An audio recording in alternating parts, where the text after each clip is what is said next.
America की कई रियासतों और शहरों की तरह आज न्यूयॉर्क के शहरी भी नया मेयर मुंतखब करने के लिए वोट डाल रहे हैं। न्यूयॉर्क का इलेक्शन इसलिए अहमियत का हामिल है क्योंकि वहां डेमोक्रेटिक पार्टी के उम्मीदवार जोहरान ममदानी जीत के करीब नजर आ रहे हैं और अगर वो मुंतखब हो गए तो वो न्यूयॉर्क शहर के पहले मुस्लिम सोशलिस्ट, जनूबी एशियाई और सबसे कम उम्र मेयर होंगे। जोहरान ममदानी का मुकाबला आज़ाद उम्मीदवार साबिक गवर्नर एंड्रयू कुओमो और रिपब्लिकन पार्टी के उम्मीदवार कर्टिस सिल्वा से है। मौजूदा मेयर एरिक एडम्स ने सितंबर में अपने दोबारा इंतखाब की इलेक्शन मुहिम मुअत्तल कर दी थी। साबिक अमरीकी सदर बराक ओबामा ने जोहरान ममदानी को भरपूर हिमायत की यकीन दहानी कराई है, जबकि उन्हें अमरीकी सेनेटर बर्नी सैंडर्स के अलावा मुख्तलिफ अहम सियासी शख्सियात की हिमायत भी हासिल है। इसके अलावा बड़ी तादाद में नौजवान उनके हामी हैं और मुस्लिम और एशियाई वोट उन्हीं के हक़ में जाता दिखाई दे रहा है। जोहरान ममदानी क्योंकि इसराइली पॉलिसियों और नेतन्याहू पर शदीद तनकीद करते हैं, इसलिए उन पर यहूद मुखालिफ होने का इल्ज़ाम लगाया जाता रहा, मगर बहुत से यहूदी ग्रुप्स ने ना सिर्फ उनकी हिमायत की है बल्कि उनकी इंतखाबी मुहिम भी चलाई है। बाकायदा इलेक्शन के लिए पोलिंग आज हो रही है, लेकिन जो लोग पोलिंग डे पर वोट डालने नहीं आ सकते उनके लिए कुछ दिन पहले से पोलिंग की सहूलत दी जाती है। इब्तिदाई पोलिंग में जोहरान ममदानी एंड्रयू कुओमो से आगे हैं, जो जोहरान ममदानी से पार्टी के प्राइमरी मुकाबले में हारने के बाद आज़ाद उम्मीदवार के तौर पर इलेक्शन लड़ रहे हैं।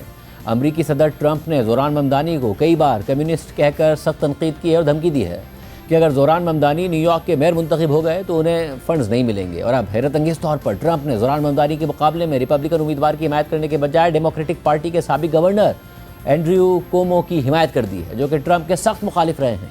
इस पर जोहरान ममदानी ने कहा है कि ट्रंप ने सिर्फ इसलिए कुओमो की हिमायत की है क्योंकि वो न्यूयॉर्क शहर और उसके लोगों के लिए बेहतरीन मेयर नहीं बल्कि डोनाल्ड ट्रंप और उनकी हुकूमत के लिए बेहतरीन मेयर होंगे। मेयर की दौड़ में अब तक रिपब्लिकन पार्टी के उम्मीदवार कर्टिस सिल्वा तीसरे नंबर पर हैं। इब्तिदाई वोटिंग 25 अक्टूबर से शुरू होकर 2 नवंबर को ख़त्म हुई, जिसके दौरान रिकॉर्ड 7,35,000 से ज़ायद अफराद ने वोट डाले। इब्तिदाई 4 दिनों में 3 लाख न्यूयॉर्कर्स ने वोट डाले, जो 1993 के बाद सबसे ज़्यादा टर्नआउट है और 2021 की इब्तिदाई वोटिंग के पहले 4 दिनों के मुकाबले में 5 से ज़्यादा है। New York city board of elections के आज़ाद शुमार के मुताबिक पहले 5 दिनों की इब्तिदाई वोटिंग में 2,75,000 रजिस्टर्ड डेमोक्रेट्स के अलावा 46,115 रिपब्लिकन्स ने और 42,383 गैर जानिबदार वोटर्स ने वोट डाले।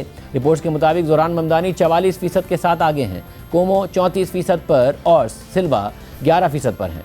23 से 27 अक्टूबर तक किए गए एक सर्वे के मुताबिक जोहरान ममदानी को 43% वोटर्स की हिमायत हासिल है।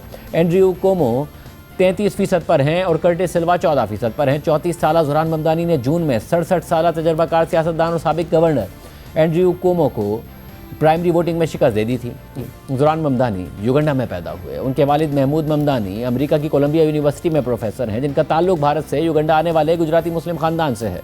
जोहरान ममदानी की वालदा मीरा नायर भारत में पैदा हुई और फिल्मसाजी के पेशे से वाबस्ता हैं। वो दिल्ली यूनिवर्सिटी से फारिग तहसील हैं और कई बैनुल अक़वामी फिल्में बना चुकी हैं, मुतअद्दिद अवार्ड जीत चुकी हैं।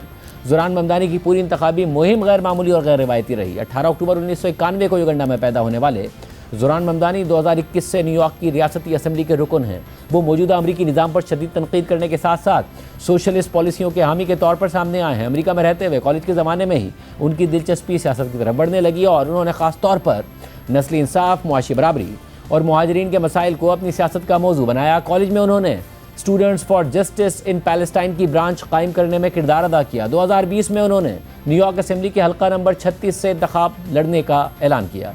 जोहरान ममदानी की शनाख्त अपना वतन तर्क करके हिजरत करने वाले मुसलमान और जनूबी एशियाई निजात अमरीकी के तौर पर सामने आती है। वो इस्लामोफोबिया, पुलिस की निगरानी और मुहाजिरीन से मुतालिक पॉलिसियों पर खुलकर बात करते हैं। नरेंद्र मोदी को गुजरात में मुसलमानों के कत्लेआम पर नेतन्याहू की तरह का मुजरिम करार देते हैं। वो गज़ा में इसराइली जारियत के खिलाफ बात करते हैं। नेतन्याहू को जंगी मुजरिम करार देते हैं। 17 जून को हमारे ही प्रोग्राम में जोहरान ममदानी ने कहा था कि न्यूयॉर्क एक मुस्लिम सोशलिस्ट इमिग्रेंट मेयर के लिए बिल्कुल तैयार है।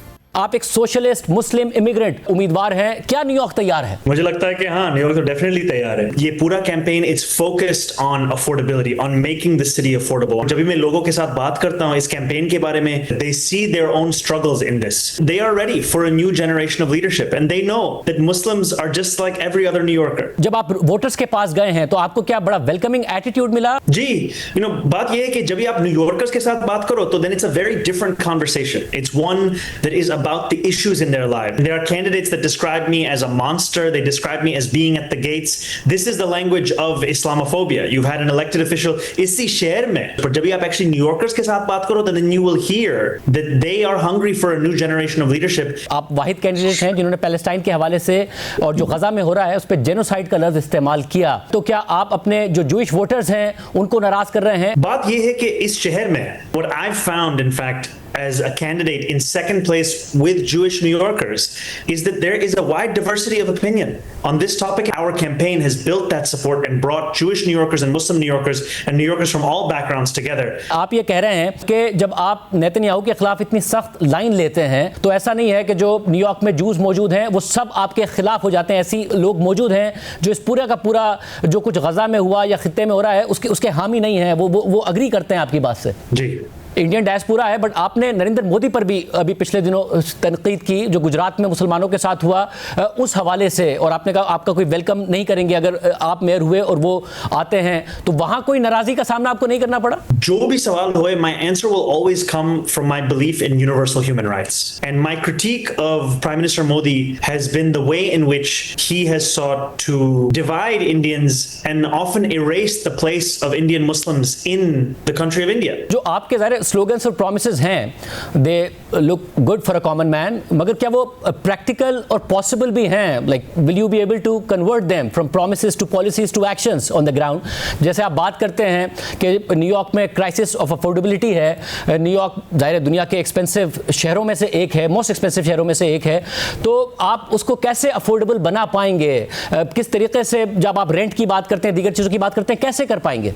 These are not just necessary, they are not just urgent, they are eminently possible. And I believe that an idea is only as good as its implementation. इसलिए मैं यही बोलता हूं कि we will freeze the rent, that we will make buses fast and free, that we will deliver universal child care, because if we do not, we will start to lose this city. And so the focus that I have had over the course of this race is on not just answering the why, not just answering the who, but also the how we will do this. And I've had many meetings with former deputy mayors and commissioners from previous mayoral administrations on building out that plan to do exactly that as soon as I become the next mayor.